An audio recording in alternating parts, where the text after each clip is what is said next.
in complete generalities where no one can question you, right? You don't ever use facts. You don't ever use substance. You don't ever use the most ridiculous thing any sports writer has ever said. Now, if you think, first of all, you have the presumption that people care what you say. They don't.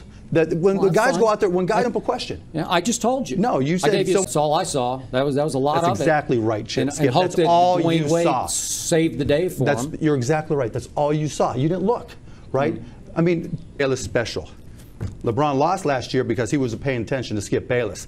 LeBron won this year because he wasn't. That's what you just said. Okay. Did he not just say that? Okay. Here's what he didn't do. All he did was stand out on the perimeter. Now, how do you think we defended that? Why do you think he was standing out there? You didn't have to. 大家好，我是热爱篮球的伦伦。今天呢，我非常的兴奋，因为我帮大家带来这部影片呢，是我自己非常的喜欢。这部影片的内容呢是小牛，或者他们现在改名叫独行侠老板啊，但是为了方便起见，我称呼他们还是称呼他们小牛。小牛老板 Mark Cuban 他在2012年上节目的时候，用逻辑跟专业篮球素养分析小牛在2011冠军赛是怎么守住 Lebron 的，而且在过程中呢，他呛爆了美国知名的球评 Skip Bayless。现在认识我们两个主角 Mark Cuban 小牛老板。身价43亿美金，2020美国富豪排行第177，靠网络致富。在小牛的比赛呢，常常可以看到在场边热血加油，对球员一向很好，是公认的好老板。Skip Bayless 自从2004年就在美国体育电视台收视率最高的 ESPN 担任球评，跟著名黑人球评 Stephen A. Smith 搭档，两人的风格呢有很大的差异，常会争论到面红耳赤。有许多人认为这就是为了节目效果，一个人扮白脸，一个人扮黑脸，借由发表一些争议性的言论吸引大众目光。这让 Bayless 的评价相当两极化，他有一群始终的粉丝支持，但有许多人，包含我自己，觉得他就是个毫无内涵的酸民，只会用夸张笼统的说辞来吸引观众注意力，故意发表争议性的言论来激起观众的情绪对立。怎么好像跟一些政治人物一样？那不可否认的是，他长期在 ESPN 主持几乎算是王牌节目的 First Take， 必定有他的过人之处。但能不能接受这种风格呢，就看个人了。今天的这部影片呢，是2012热火夺冠后隔天 Cuban 上节目的片段。那 Bayless 呢，他长期批评 Lebron， 是许多人眼里的沾黑。Cuban 在节目上呢，毫不留情地批评 Bayless， 用逻辑呛爆他，而且用专业的篮球素养分析2011年冠军赛小牛是怎么防守 Lebron 的。We want to start by just finding out what's your, you may have more than one issue, but what's your biggest issue with Skip? It's not just Skip, it's sports writers, sports media in general, where everything's generalities, right? Excruciating pressure. What the hell is that, right? You know, it was excruciating pressure. That's what it was. Is that meaning what, Skip? Meaning that you personally watched up close and personal what LeBron went through last year against your Dallas Mavericks. Was it not the biggest collapse of a superstar that we've ever witnessed on a finals or championship stage? No. I mean, first of all, it's a team game. Right, you guys like to talk in complete generalities where no one can question you, right? You don't ever use facts. You don't ever use substance. You don't ever use facts. No. That's all I use on this show. What, excruciating pressure, undeniable this, you know, it's just all generalities. There's never been a star under more pressure going into a finals, a championship series or game than LeBron James was under after 9 years and 3 league MVPs. Well, first of all, you have the presumption that people care what you say. They don't.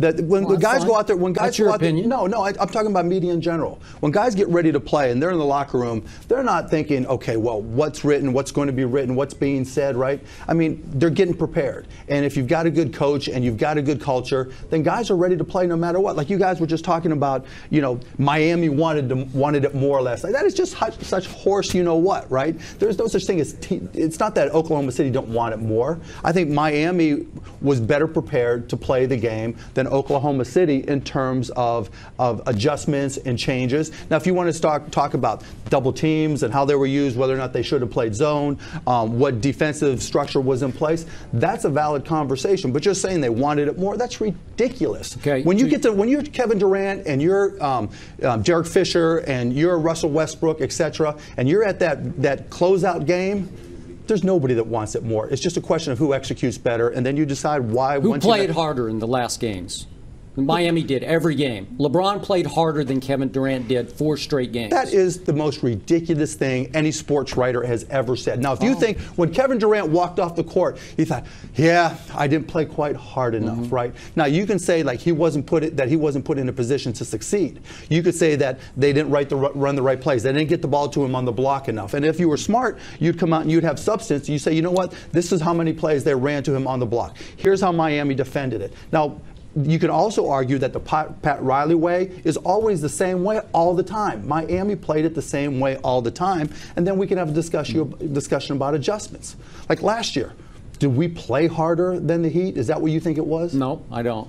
I think LeBron disappeared and shrank in crunch time of the fourth quarter, and I can just show you the numbers of what he didn't do in every fourth quarter. So we get no credit for not putting him in a position to succeed, right? We played the Heat. He put himself in. All he did was stand out on the perimeter. Now, how do you think we defended that? Why do you think he was standing out there?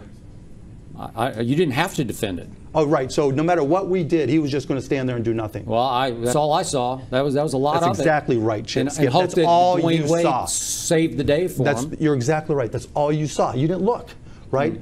I mean. 前面这一段呢，主要 Cuban 是在攻击 Bayless， 就像大部分的球评一样，只会说笼统的话，根本没有内容跟专业素养。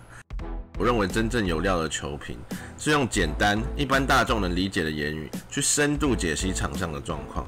比如说，与其说出篮网在采用了区域防守后达到不错的效果，他们会更深度的解析，说出我们一般人无法注意到的，这也是他们的价值所在。比如说，他可能会说，篮网在采用了区域防守后达到不错的效果，因为湖人目前在场上的球员只有 Lebron 有外线能力，而篮网采用了有机动性的某某某去单防 Lebron， 并在外围对他施压，逼他切入，其他的4名篮网球员则在禁区联防。这样子才是有深度，就让人很容易就可以理解的分析，也才称得上是专业的球评。我个人认为灰熊的前教练 Hubie Brown 是故中佼佼者，看他转播的比赛，我就能学到很多。火箭的前教头 Jeff Van Gundy 也不错。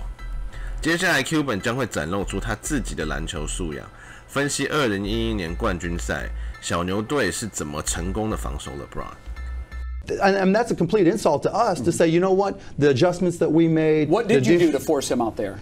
We had like 6, 7 different types of matchups in our zone, right? And we played man-to-man, and we had a variety of different switches, right? So we knew that 90% of his shots were going to come from the left-hand side, right? We knew that if you gave him room from the left, he was going to drive. Now, we didn't have the athletes that Oklahoma City did, so we had to plan differently. Sure. So we need to make sure that we pushed him out away, and then we gave him different looks every time he had the ball, because just forcing him to make a decision, right, to think about what he had to do, taking the time to read. Are we in a zone? What type of zone we're in? How are we matching up? What type of rotations are we in? Making him think made them pass the ball around the perimeter, which gave us a chance to adjust, right? Now, they're smarter. They're a better team this year. They deserve to win this year. But, you know, that's the way we played it. And so it wasn't just LeBron. LeBron actually played it right more often than not. He made the right pass to the right guy who didn't make the right play. And that's exactly what we wanted. We wanted to get the ball out of their hands and into the hands of somebody else. We wanted him to play Michael Jordan and make somebody play Steve Kerr. Now, last night, Mike Miller. They had several Steve Kerrs they in this had series. Everybody stepping up, and they deserved every bit. You know, so but you're talking generalities, and just to say you are. Okay, you spewed out some generality about the players don't care. Okay, let me tell you that for a fact, and Stephen A. can validate this. LeBron James listened to what I said for about, 8 years? Because that's all I heard. He said I was his Howard Cosell. And this year, for the first time, to his credit, he tuned out all the noise. That's all we saw in the finals was he's reading the Hunger Games trilogy before the games. He's meditating on the bench before the games. He tuned us out. This is a Skip Bayless special. LeBron lost last year because he wasn't paying attention to Skip Bayless. LeBron won this year because he wasn't. That's what you just said. Okay. Did he not just say that? Okay. Here's what he didn't do. Here's what he didn't do against you guys. Okay. He let you off the hook because he didn't do what we saw him do for 4 straight games. He didn't drive through your zone and slash it up and dish. He didn't post up at all. This was a new deal. This was a new post up game that we saw this year from LeBron. He shredded the Oklahoma City defense because he drove and he dished. Okay, he did not what kind drive. of defense? When he was wanted to driving, be a pretty jump shooter against you guys, and it played right into your hands because he's a below-average jump shooter from the perimeter. Okay, Skip. So when he was on the post, what were the different defensive schemes that Oklahoma City ran last night?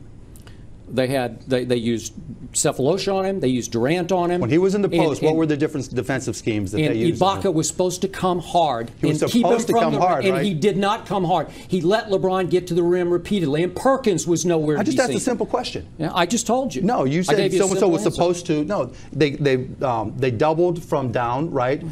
And they doubled and they passed and they hit their open shots, right? When they kept on doubling, they changed, right? Because they passed it out. Mike Miller hit open shot, but that's just one example. Did he then get what in the did they do lane after against that? you guys last year? Not at all in the fourth quarter. Now, why do you play a zone, Skip?